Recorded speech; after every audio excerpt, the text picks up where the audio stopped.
kami mohon untuk para hadirinnya untuk mohon perhatiannya ya, karena acara inti akan segera dimulai. Untuk masalah untuk posisi duduknya, untuk yang masih di belakang tolong agak merapat ke depan. Jadi mohon perhatiannya, sedikit tenang ya para hadirin. Mohon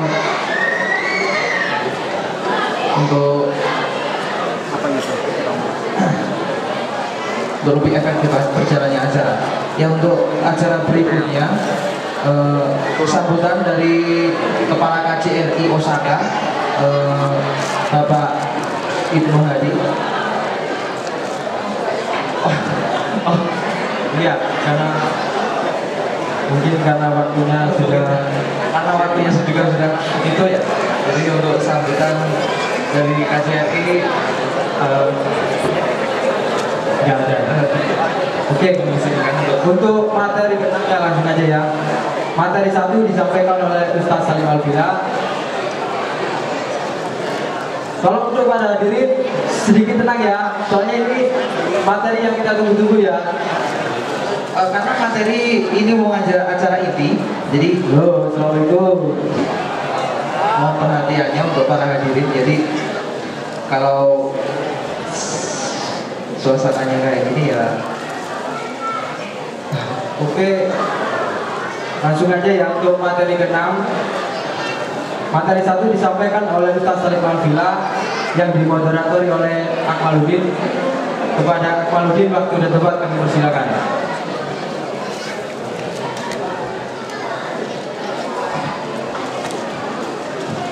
Assalamualaikum warahmatullahi wabarakatuh. Alhamdulillahirabbil alamin, wassalatu wassalamu ala asrofil anbiya wal mursalin sayyidina wa maulana Muhammadin wa ala alihi washabihi ajmain. Yang saya hormati Ustaz Salim Al-Bila, kemudian Bapak Hadi, Ketua IPTIJ, dan teman-teman Kensuse, Bapak dan Ibu sekalian, serta tamu undangan yang saya hormati. Pertama-tama marilah kita panjatkan puji syukur kita kehadirat Allah Subhanahu wa taala, yang mana di Jepang yang telah selesai musim dingin dan kita memasuki musim semi ini dengan liburan, kita diberikan kesehatan untuk menghadiri acara sambut akbar IPTIJ 2013 ini. Yang kedua, sholawat masalah marilah kita aturkan kepada junjungan Nabi kita, Nabi Muhammad SAW, yang insya Allah kita nanti syafaatnya kelak di yaumil qiyamah. Oke, saya diberikan kesempatan oleh MC untuk memoderatori Ustaz Salim Al-Bila, dan sedikit saya akan bacakan CV-nya Ustaz Salim Al-Bila. Beliau diberikan nama Salim Al-Bila, lahir di Yogyakarta 30 tahun silam, dan mempunyai seorang istri bernama Dwi Indah Mawati, sarjana komputer, dan anak Hilma Akila Mumtazah. Beliau juga dikenal dalam dunia keorganisasian, yaitu sebagai koordinator program relawan Masjid Indonesia, dan buku-bukunya juga banyak bertebaran di Indonesia dan juga menjadi bestseller. Salah satunya yaitu Nikmatnya Pacaran Setelah Pernikahan, dan sebentar lagi buku yang akan terbit yaitu Menyimak Hijau Merayut Makna. Beliau juga mempunyai moto, hidupku untukmu apalagi matiku, dengan hobi yaitu dengar-dengar, baca-baca, tulis-tulis, dan jalan-jalan. Nah, kepada Ustaz Salim Al-Bila kami persilakan untuk naik ke mimbar.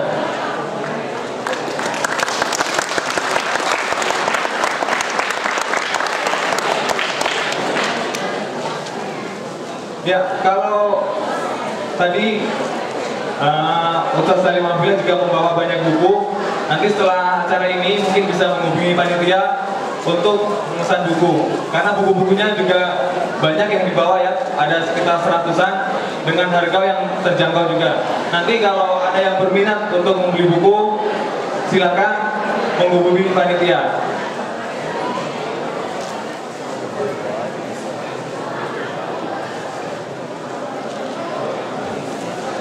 Ya, ayo Mas, ke depan yuk. Silakan yuk. Silakan langsung bisa masuk ke depan.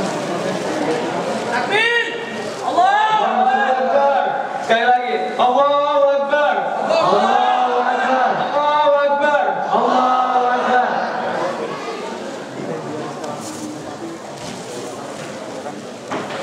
Alhamdulillah wa kafa.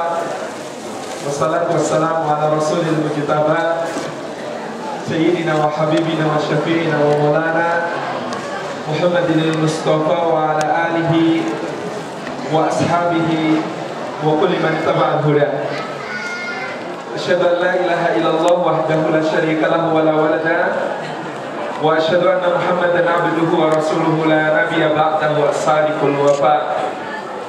Thumma uhayyikum bi tahiyyatil islamiyah. Assalamualaikum warahmatullahi wabarakatuh. Waalaikumsalam warahmatullahi wabarakatuh. Bulan Ramadan makin mendekat, banyak orang pergi mengaji.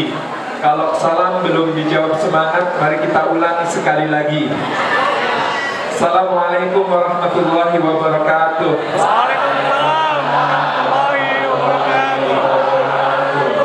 Yang kami hormati Konsul Jenderal Republik Indonesia di Osaka, Bapak Ibnu Hadi beserta Ibu dan keluarga, juga rekan-rekan semua, pengurus maupun anggota IPTIJ Jepang yang luar biasa. Puji syukur kehadirat Allah Subhanahu wa taala dan mohon perkenannya saya ada di atas tidak berarti lebih mulia, bahkan mungkin sangat jauh kedudukannya dibandingkan yang berpayah-payah menyelenggarakan acara ini bersama antum semuanya. Di atas hanya karena kepentingan kamera. Jadi mudah-mudahan tetap kita bisa belajar bersama di dalam kesempatan kali ini. Dan setiap jerih payah yang ditempuh oleh teman-teman sampai ke tempat ini diganjar oleh Allah tiap langkahnya dengan dimudahkan jalan ke surga. Amin. Dan mudah-mudahan perjumpaan kita adalah taman di antara taman-taman surga. Allah Subhanahu wa taala curahkan rahmatnya, naungkan sayap-sayap malaikatnya. Sebut-sebut kita bangga dengan nama satu persatu di sisi malaikat-malaikatnya, dan Allah Subhanahu wa taala menurunkan sakinah ke dalam hati kita. Rekan-rekan semuanya yang disayang Allah, saya ingin tahu yang paling jauh datangnya di antara rekan-rekan IPTIJ. Siapa ya kira-kira? Mana? Hiroshima. Ada yang lebih jauh dari Hiroshima? Ah, ini panitia sih, nanti dulu ya. Yang lain mana deh?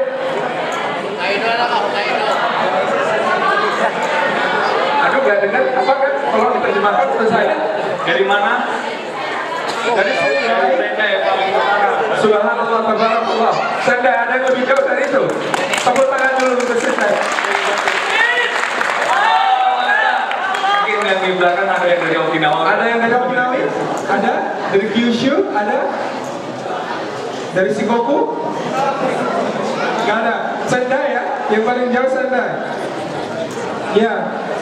Untuk yang dari Senda mohon diambil satu buku menyimak di coba rajin mana untuk Anda.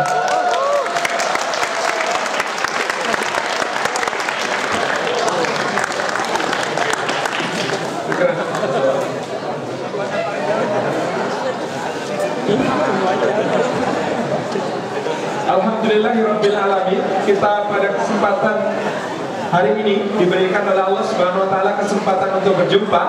Mudah-mudahan ada ilmu bermanfaat yang kita bisa bahas bersama. Rekan-rekan yang disayang Allah, di antara syariat muamalah yang pertama diturunkan oleh Allah Subhanahu wa taala, apakah kiranya? Syariat Allah yang pertama diturunkan, yang pertama diberlakukan kepada manusia adalah pernikahan. Karena Adam dan Hawa di surga itu belum jual beli, belum pinjam meminjam, belum berdagang, belum utang piutang, tapi oleh Allah Subhanahu wa taala sudah dinikahkan. Jadi akad nikah adalah akad pertama yang dikenal oleh manusia. Maka dia menjadi sesuatu yang sangat agung di dalam agama kita di Islam. Pernikahan itu bagian besar dari sebuah upaya untuk membangun kebajikan-kebajikan yang luas. saya diberi tema untuk membentuk karakter bangsa melalui, nah dirinya nanti tugas AA saya tentang keluarga, insya Allah. Kok yang lebih mudah malah bicara tentang keluarga? Ini bukan soal bahwa ada lebih berpengalaman, ada lebih berilmu. Ini soal semata-mata pembagian tugas. Rekan-rekan yang disayang oleh Allah Subhanahu wa Ta'ala, jadi inilah syariat pertama yang Allah tetapkan untuk kita. Dan kalau Anda ketahui, saya perlu tekankan hal ini besar-besar kepada Anda, karena Anda hidup di negara yang mulai tidak sangat memuliakan pernikahan. Anda hidup di sebuah negara yang memandang pernikahan hanyalah hubungan dua orang manusia saja. Sementara bagi kita, seorang muslim, pernikahan itu diikat dengan sesuatu yang sangat agung di sisi Allah Subhanahu wa Ta'ala. Quran menyebut pernikahan sebagai mitsaqan ghalidha. Mitsaqan ghalidha itu kata-kata frasa yang di dalam Al-Quran hanya muncul 3 kali. Apa saja itu? Satu, Quran menyebut mitsaqan ghalidha tentang perjanjian Allah dengan para rasul ulul azmi, dengan Nabi Nuh, Nabi Ibrahim, Nabi Isa, Nabi Musa, dan Nabi Muhammad. Disebut mitsaqan ghalidha sebab Allah mengambil janji dari mereka untuk apa? Untuk berdakwah, menyampaikan risalahnya tanpa peduli apa rintangannya, apa tantangannya, apa masalahnya, apa yang akan dihadapi. Yang Ken Susei mungkin juga bisa menghayati bagaimana Nabi Nuh membuat kapal di puncak gunung, diketawain, bikin kapal kok di puncak gunung, harusnya bikin kapal di tepi pantai. Tetapi yang ada pada diri Nabi Nuh adalah keyakinan kepada Allah Subhanahu wa Ta'ala. Sebab itu yang diperintahkan, maka di sana akan ada kebaikan. Dan Anda bayangkan Nabi Nuh itu bikin kapal, setiap hari kapalnya diisi kotoran oleh kaumnya.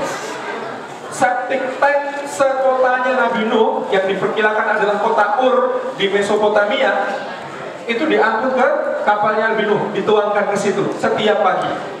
Dan Nabi Nuh itu setengah siang itu membersihkan kotoran dari kapalnya, baru kemudian setengah siang berikutnya dia membangun lagi kapalnya, menambahkan kayunya, menambahkan pasaknya terus-menerus tanpa henti. Jadi kalau kira-kira dalam soal bekerja, Nabi Nuh tidak kalah dengan Anda. Nuh, kemudian Ibrahim, Anda bayangkan juga seorang Nabi Ibrahim, perjanjian berat yang Allah ambil darinya. Ketika dia kemudian dengan cerdasnya membalik logika orang-orang kenapa menyembah patung. Ketika dia dibakar, ketika dia berhadapan dengan Raja Namrud, ketika dia kemudian harus hijrah ke Mesir, ketika dia membangun Ka'bah harus meninggalkan keluarganya, ketika dia kemudian harus diperintahkan menyembelih anaknya. Semuanya adalah tugas berat dan Allah ambil perjanjian tentang itu. Musa, Anda tahu Musa itu anak muda yang perkasa. Satu hari di Mesir, jadi kalau Anda dalam hidup pernah mengalami kegagalan, jangan khawatir. Orang besar dalam Quran yang namanya Nabi Musa pernah gagal. Adam juga pernah gagal. Dia disuruh jangan dekati pohon itu, tapi dia makan. Bukan cuma mendekati, makan. Tetapi kemudian dia bertobat, memperbaiki diri, menjadi bapak semua manusia. Musa itu pernah gagal. Ngapain yang dilakukan Musa?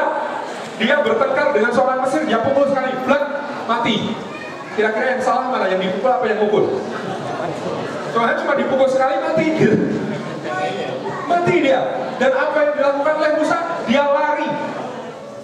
Bayangkan Musa lari dari negeri Mesir sampai Madian. Kira-kira itu dari Kairo sekarang sampai ke Amman, Yordania. Lari terus tanpa henti. Kuat. Itu melebihi maraton. Jauh sekali. Dia lari tanpa henti dari Mesir sampai ke Yordan. Dan kemudian di sana dalam keadaan lapar, haus, letih, lemah, Musa itu ketemu ada 2 gadis. Ada yang di sini 2 gadis. Lagi pegangin tali kambing, ada kambingnya. Kemudian kaumnya lagi ngasih minum kambing. Rebutan ngasih minumnya. Itu 2 gadis di pojokan, diam aja. didekati sama Musa. Anda kalau mendekati gadis motifnya apa? Apalagi dalam keadaan capek, letih, lelah, lapar, aus banget begitu. Dia datang mendekati gadis itu dan bertanya, "Neng, ada masalah?" "Iya, kami harus ngasih minum kambing ini." "Mahat bukuma," kata Musa, "apa urusan kalian berdua? Ini kami harus ngasih minum kambing ini, tapi kami nunggu sampai mereka semua selesai. Mereka rebutan kayak gitu, kami nggak mau rebutan kayak gitu. Bapak kami udah tua. Sini Neng, abang bantu. Ambil, kasih minum." Diberikan lagi. Kalau Anda setelah menolong orang, apa yang Anda harapkan? "Neng, kamu udah ditolongin Neng, ada roti-roti apa dipakai gitu."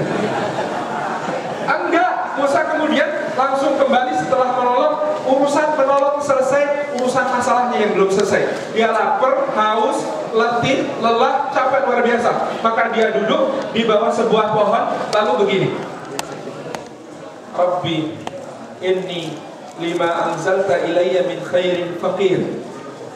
Anda pernah merasakan kelaparan seperti laparnya Musa? "Rabbi," ini doanya, "Rabbi, wahai Tuhanku, ini sesungguhnya aku lima anzalta terhadap apa yang kau turunkan min khairin di antara kebaikan fakir amat sangat memerlukan." Kata para pentafsir Quran, Imam Ibnu Katsir diantaranya, Musa pada saat itu lapar. Dia sebenarnya pengen berdoa kepada Allah, "Ya Allah, turunkan untukku makanan." Tetapi lisannya tidak sampai karena dia menjaga tata keramanya kepada Allah. Lisannya tidak sampai, kemudian kalau minta makanan, maka dia berdoa, "Rabbi inni lima anzalta ilayya min khairin faqir." Ya Allah, sesungguhnya aku terhadap apa yang kau turunkan di antara kebaikan amat sangat memerlukan. Apa yang terjadi kemudian? Datanglah salah seorang gadis yang tadinya dua, tapi salah satu aja yang datang. Kemudian datang begini, "Bang, dipanggil bapak." "Siap, sebentar deh, tolong jalan di belakang saya di depan. Nanti kalau belok kasih tahu ya." "Iya Bang." Jalan. Anda tahu kenapa kok Musa jalannya di depan, gak di belakang si gadis? Jalan di belakang gadis itu berbahaya. Musa tahu kapasitas dirinya. Dia perkirakan ini berat godaan kalau saya jalan di belakang gadis, setannya bisa berpesta di otak saya. Udah, kamu belakang deh, saya jalan di depan, kalau belok kasih tahu ya." "Siap Bang." Jalan sampai ketemu bapaknya. Apa yang terjadi? Anda sudah hafal kisah ini ya? Apa yang terjadi? Bapaknya bilang, "Mahat buka." "Apa urusan Anda, wahai saudara?" Musa cerita. Ketika Musa cerita, makanan dihidangkan.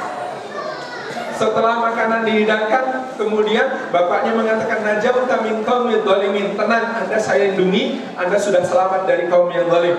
3, "Nak, kalau kamu mau bekerja kepada saya, nak, kontraknya bukan 3 tahun, nak, tapi 12.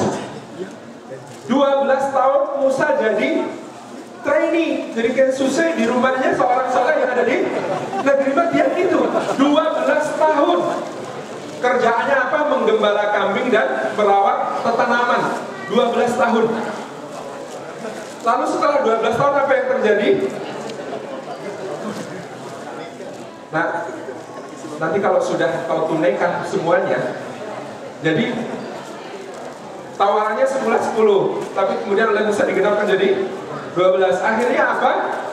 Kemudian dinikahkan dengan salah satu putrinya. Lalu sesudah itu diangkat oleh Allah menjadi nabi. Jadi apa masalah Anda?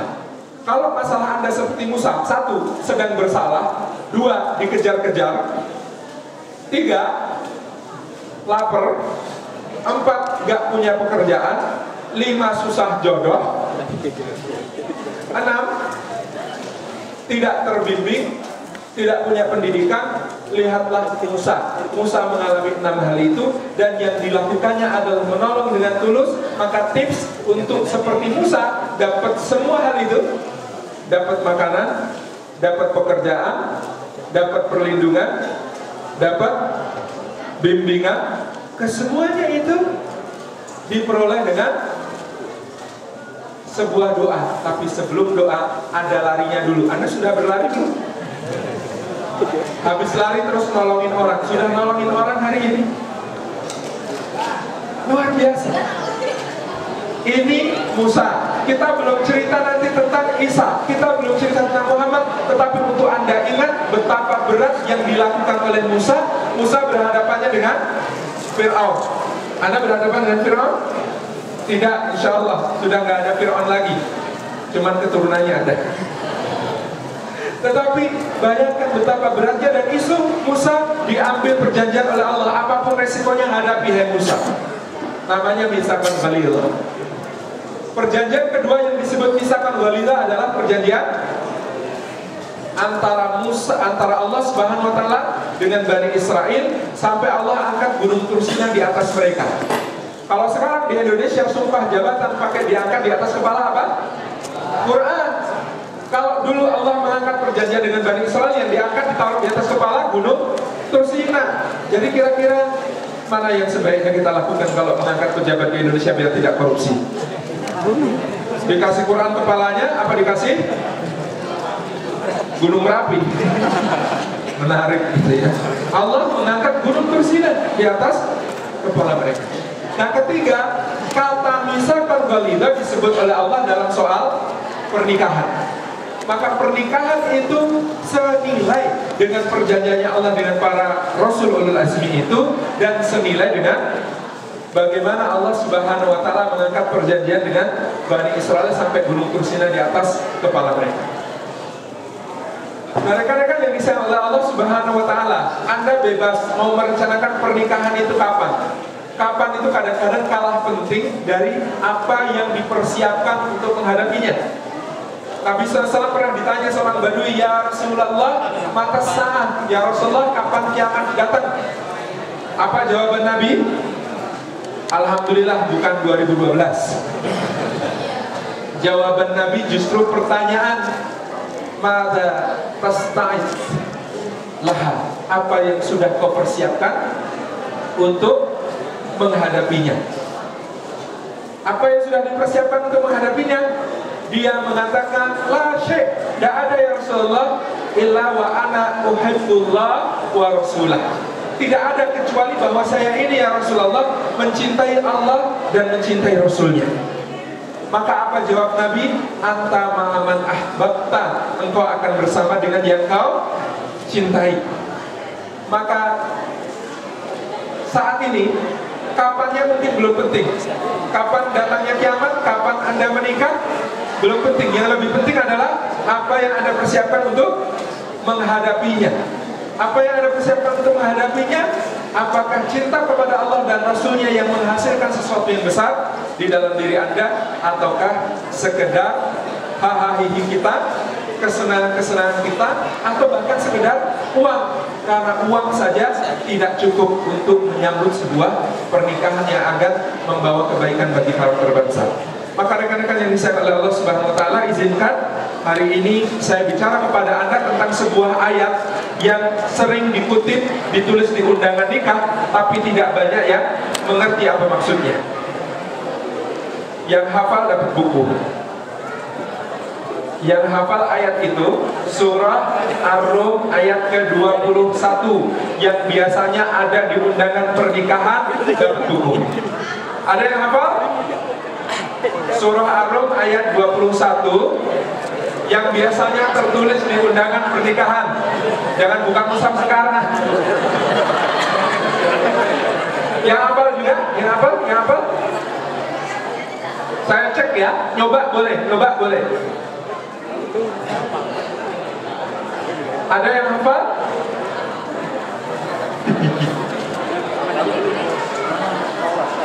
Intinya atau terjemahannya hafal?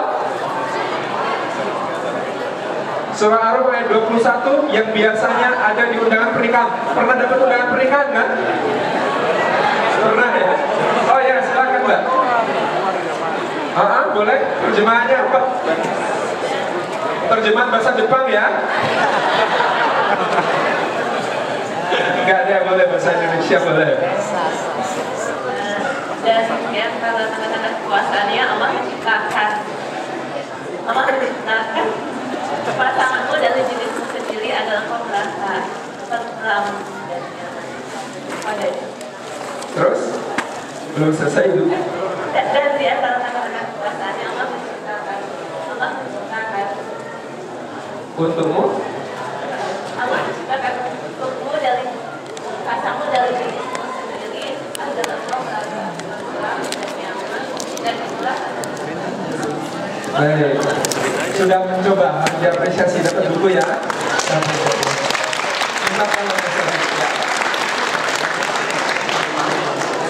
Baik, ini artinya bagi-bagi buku kayaknya. Baik, rekan-rekan insya Allah subhanahu wa ta'ala, ayat itu surah Ar-Rum ayat ke-21. A'udzubillahi minasyaitonirrajim. Wa min ayatihi an khalaqalakum min anfusikum azwaja litaskunu ilaiha wa ja'ala bainakum mawaddata wa rahmah inna fi dzalika laayatin liqaumin yatafakkarun. Kita ngaji setengah jam ke depan satu ayat ini aja.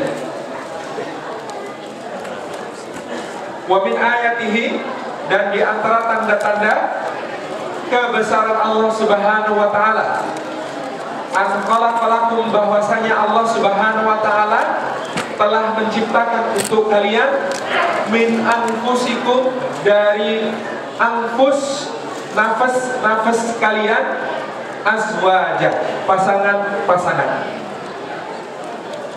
Apa makna min anfusikum, dari nafas kalian? Kata para mufasir, Anda kalau bawa catatan boleh mencatat ya. Satu, min anfusikum artinya dari diri kalian.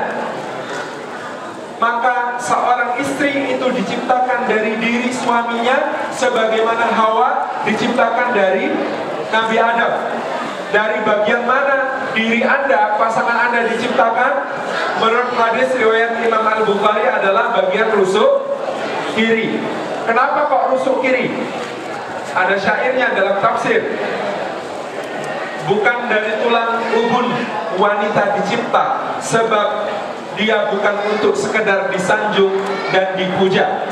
Dan bukan juga dari tulang kaki, sebab dia bukan untuk diinjak dan diperbudak, tetapi dari rusuk kiri, dekat ke hati untuk dicintai, dekat ke tangan untuk dilindungi. Min anfusikum artinya dekat ke hati untuk dicintai, dekat ke tangan untuk dilindungi. Tafsir kedua, min anfusikum artinya dari jiwa-jiwa. Kalau tadi dari diri, yang kedua dari jiwa-jiwa kalian. Maka hubungan suami istri adalah hubungan jiwa. Saya kutip lagi seorang penyair namanya Jubran Khalil Jubran.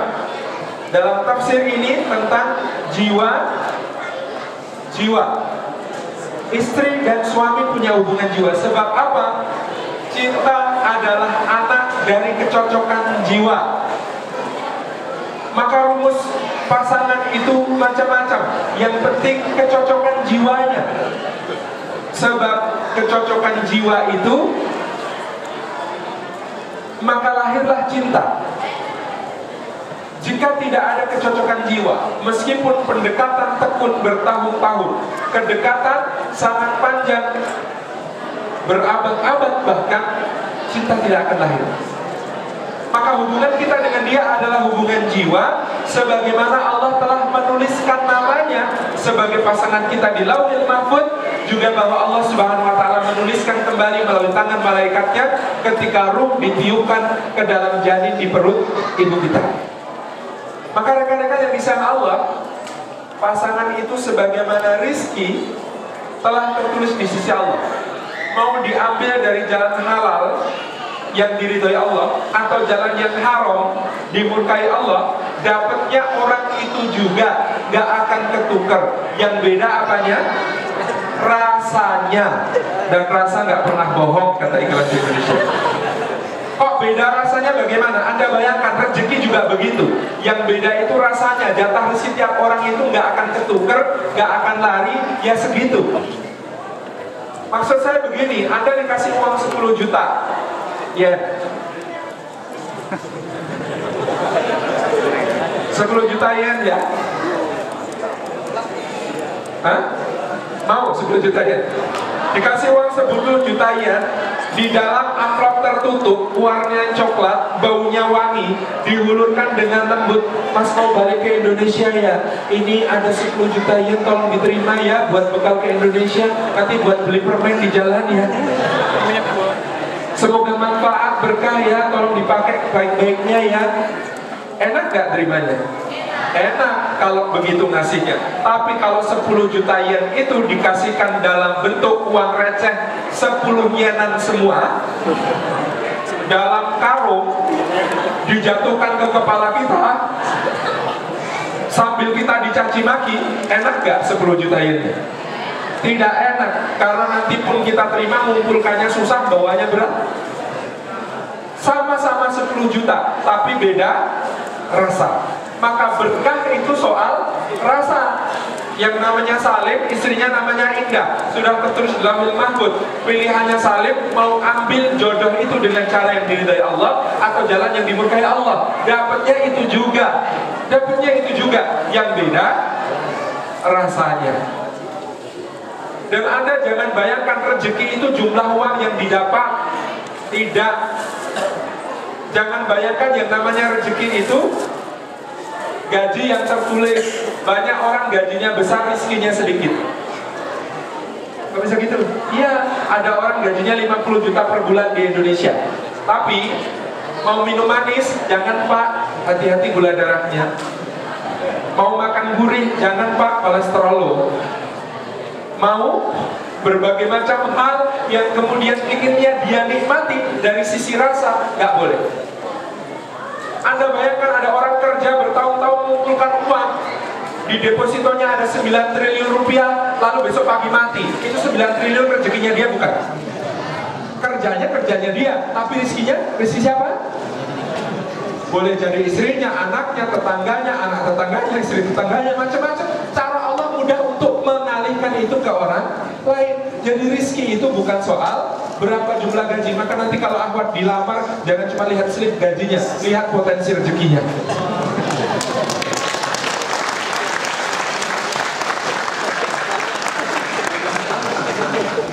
Jadi melihat potensi rezeki itu bagaimana. Ada orang, saya punya di Jogja kenalan, itu nggak punya mobil, tapi kemana-mana naik mobil. Kok bisa begitu? Iya, karena tiap hari itu ada orang yang ngerti, dia aktivitasnya semua kebaikan, maka dia ditawari, ini pakai aja hari ini, tolong saya biar kebagian pahalanya. Ini tolong pakai aja hari ini, pakai aja. Saya katakan ini orang nggak punya mobil, tapi rezekinya rezeki mobil. Sebaliknya di Jogja ada pengusaha ayam goreng, saya tidak mau sebut namanya. Penghasilannya ratusan juta per bulan deh. Tapi kalau tidur di kasur atau spring bed, punggungnya sakit, bisa dirawat di rumah sakit 2 minggu gara-gara tidur di kasur. Tidurnya di mana? Tikar gelar depan pintu. Gelar tikar depan pintu baru bisa tidur nyenyak. Kalau begitu dia meskipun uangnya ratusan juta, sebenarnya rizkinya adalah rizki tikar, bukan rizki spring bed. Saya serius lagi ketawa kenapa kemarin membaca di sebuah majalah American Airlines, salah satu maskapai terbesar di dunia sekarang, baru saja merger, apalagi jadi punya pesawat itu ratusan unit.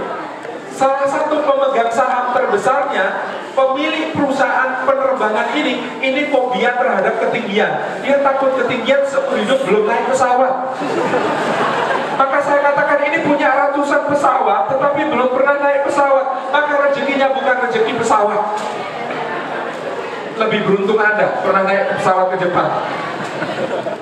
Luar biasa. Jadi soal rezeki ini sekali lagi Anda coba perhatikan, bukan cuma soal berapa banyak angka gajinya. Perhatikan betul potensinya. Ini kayaknya wajah-wajahnya potensi rezeki kuat gitu. Rekan-rekan yang disayang oleh Allah Subhanahu wa Ta'ala, dan Anda itu bekerja, jangan berpikir rezeki itu matematika. Ada kawan saya berpikir rezeki itu matematika. Saya bekerja sendiri, dipakai kebutuhan saya tiap bulan cuma pas-pasan. Nanti kalau saya punya istri, maka pembilangnya 1, penyebutnya 2. Kalau istri saya punya anak, maka pembilangnya 1, penyebutnya 3. Tambah 1 lagi, penyebutnya 4. Makin berkurang dong. Salah. Setiap orang membawa jatah rezekinya masing-masing. Setiap orang membawa jatah rezekinya dari sisi Allah dengan jaminannya masing-masing.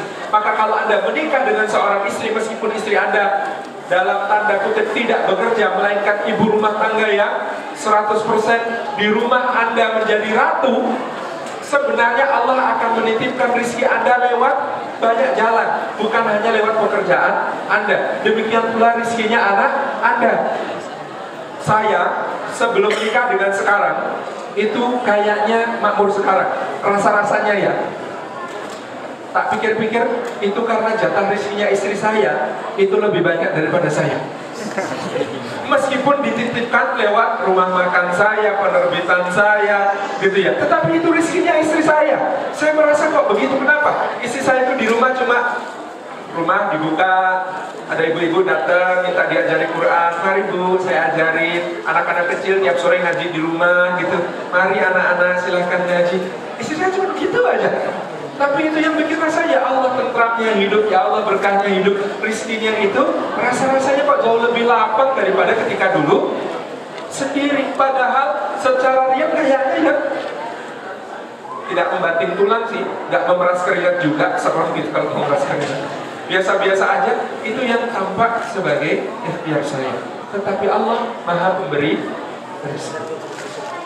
Soal rezeki itu nggak perlu Anda khawatirkan. Teman-teman pulang atau tidak pulang, bekerja di Jepang atau bekerja di Indonesia, Anda yakini rezeki sudah ada yang ngurus, Allah Subhanahu Wa Taala. Tugas Anda adalah mengatur jawaban. Kalau Anda diberi, mau buat apa? Tahun 2004 saya menikah. Saya menikah umur 20 tahun. Serius. Tahun 2004 saya menikah, waktu itu umur saya 20 tahun. Melamar itu tidak meyakinkan. Jadi calon mertua saya ketika saya melamar, oke deh, lamaran diterima, tapi nikahnya 2 atau 3 tahun lagi ya. Saya bilang mohon maaf Pak, urusan saya sekarang adalah segera melaksanakan perintah Allah. Menurut saya harus segera menikah Pak. Kalau enggak bahaya Pak. Saya ini orang yang berbahaya dan membahayakan Pak.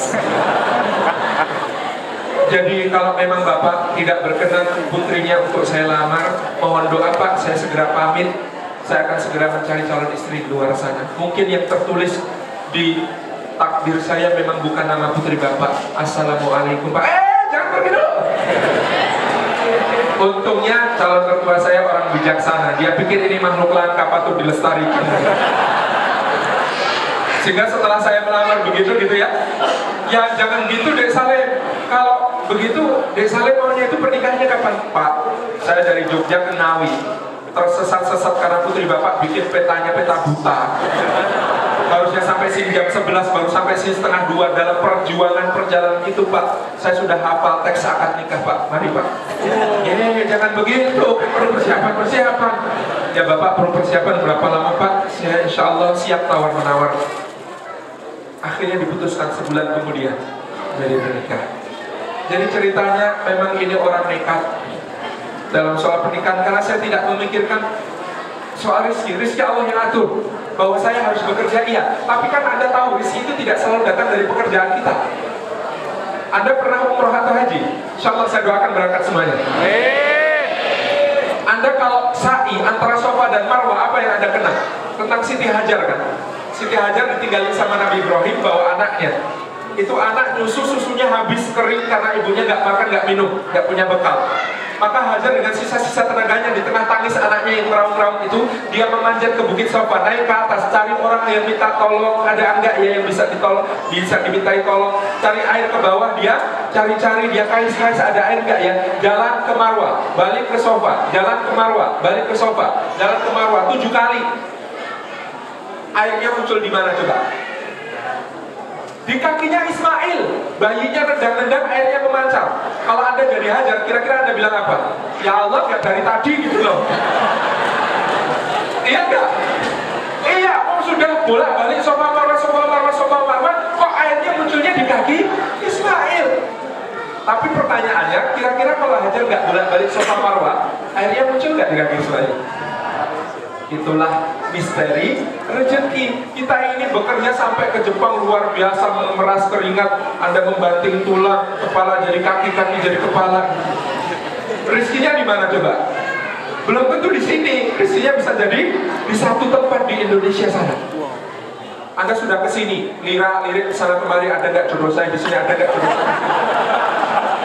Pulang ke Indonesia, jodohnya tetangga sebelah teman main waktu kecil. Kadang-kadang kan seperti itu. Tapi kalau Anda nggak kesini, kira-kira ketemu jodoh nggak? Belum tentu. Memang jalan itu sudah diatur skenario-nya oleh Allah, dan Allah yang mengatur skenario sebaik-baiknya. Jadi urusan kita itu memang soal tadi bolak-balik Safa Marwah. Terserah Allah mau ngasih lewat mana. Yang penting justru adalah jawaban kita. Kok saya sebut jawaban kita apa? Gini loh dek, Anda pernah nggak minta uang waktu kecil sama ibu? Bu, minta uang 5.000. Apa yang dikatakan ibu pertama kalau Anda minta uang begitu? Buat apa? Iya nggak? Kira-kira Allah kalau ngasih Anda itu tanya nggak sih? Kalau Allah ngasih sesuatu kepada Anda itu tanya nggak sih? Tanya. Buat apa itu sering ditanya? Nanti kalau nggak kita jawab sejak di dunia, repot jawab di akhirat. Namanya hisab. Hisab itu kan soal harta kita ditanya dua. Kamu ngambilnya gimana? Bener apa enggak? Halal apa enggak? Nipu apa enggak? Korupsi apa enggak? Itu ditanya. Di sisi lain ditanya juga buat apa? Itu kan ditanya. Maka kalau nggak jawab sekarang di dunia dengan baik, bisa-bisa kita repot di akhirat. Istri saya itu baik, solihah, cantik, jelita, begitu. Ya istri sendiri masa gak dipuji. Nah, satu hari begini, saya ngomong sama istri saya, Dek, kalau kita ini ya seumur hidup kontrak gak apa-apa kan ya Dek ya. Waktu itu 4 tahun pertama pernikahan kontrak rumah. Gak apa-apa, iya dia Dek ya. Kan punya rumah itu bukan wajib ya, yang wajib kan sholat ya. Kalau nggak sholat dosa, tapi kalau nggak punya rumah kan nggak apa-apa ya Dek ya. Nggak apa-apa. Senang saya dengar jawabannya itu.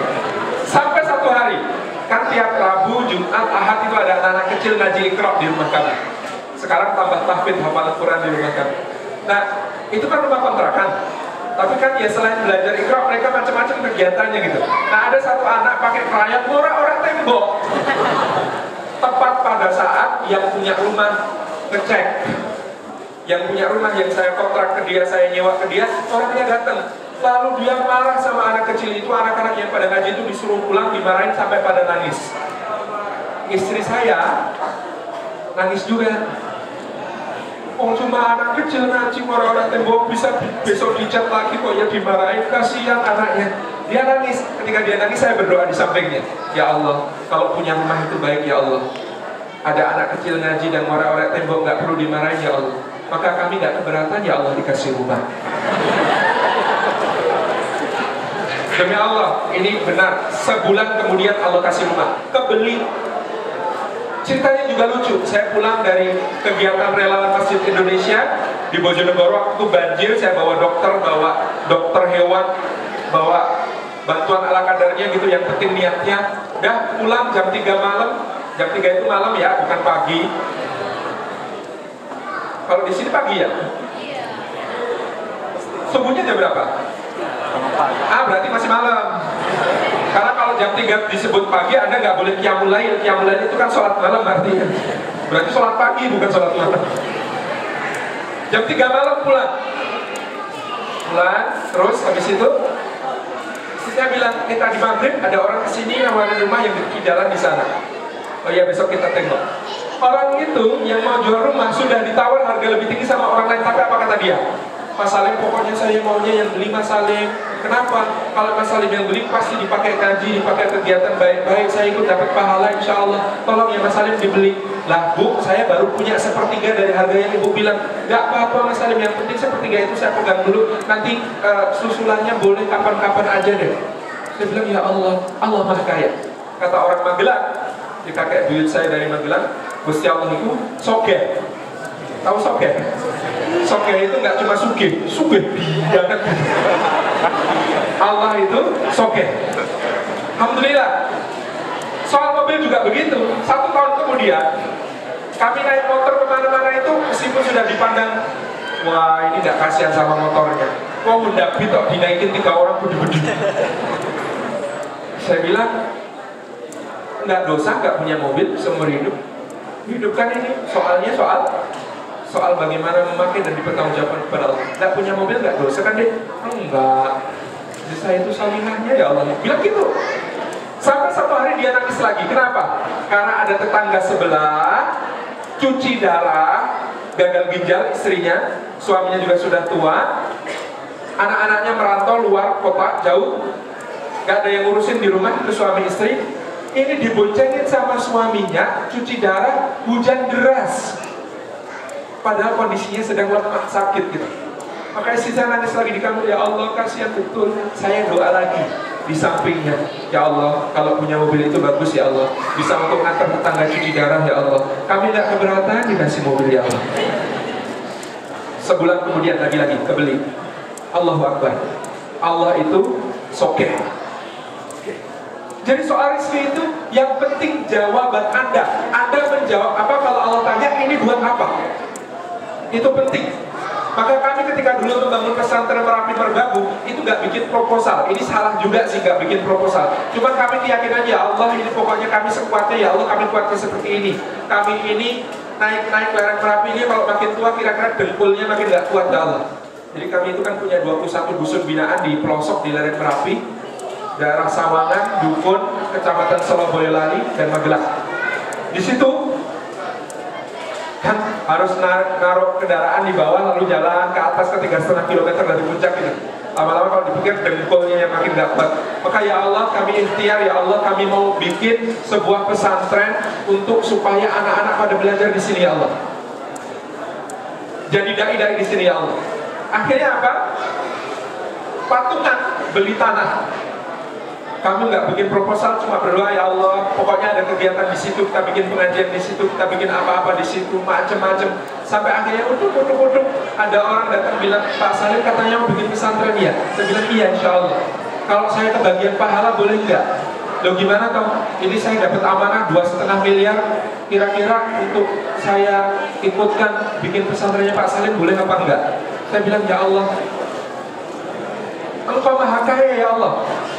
Ya Allah, engkau sogeh, gitu saya bilang. Kita nggak punya uang, tapi Allah wujudkan pesantren itu dalam waktu singkat. Karena apa? Karena kita menyiapkan jawaban ini untuk apa toh? Bikin pesantren itu untuk apa? Kalau kemudian kita jawab kepada Allah, Allah mudah untuk datangkan semua kebaikan. Anda juga begitu. Anda bikin bisnis nanti di Indonesia, cita-cita bergerak swasta, buat apa? Jawab dulu pertanyaan itu. Kalau Anda sudah punya jawabannya, Allah mudah untuk mendatangkan bala bantuan dari seluruh alam semesta. Tadi sampai mana? Min anfusikum. Baru satu kata aja belum selesai. Min anfusikum dari jiwa-jiwa. Hubungan Anda adalah hubungan jiwa. Maka Anda dengan yang lain itu adalah suami dengan istrinya adalah satu jiwa. Al arwahu junudun mujannadah. Kata Nabi, roh itu seperti pasukan yang dalam kesatuan. Mereka saling mengenalnya bukan saling dengan tatapan, tapi dengan sandi, kode. Seperti tentara itu kan saling mengenal dengan sandi. Maka sandi di dalam hati Anda adalah iman. Maka ketika Anda menikah, yang paling Anda pertimbangkan adalah soal iman. Kalau nikah beda agama gimana? Gak apa-apa nikah beda agama, asal dia kemudian bersyahadat gitu untuk menikah dengan kita, dan itu bagian dari dakwah. Kita menyiapkan diri untuk berilmu. Saya ada akhwat sini, teman-teman yang ada cowok yang mirip Mizubata.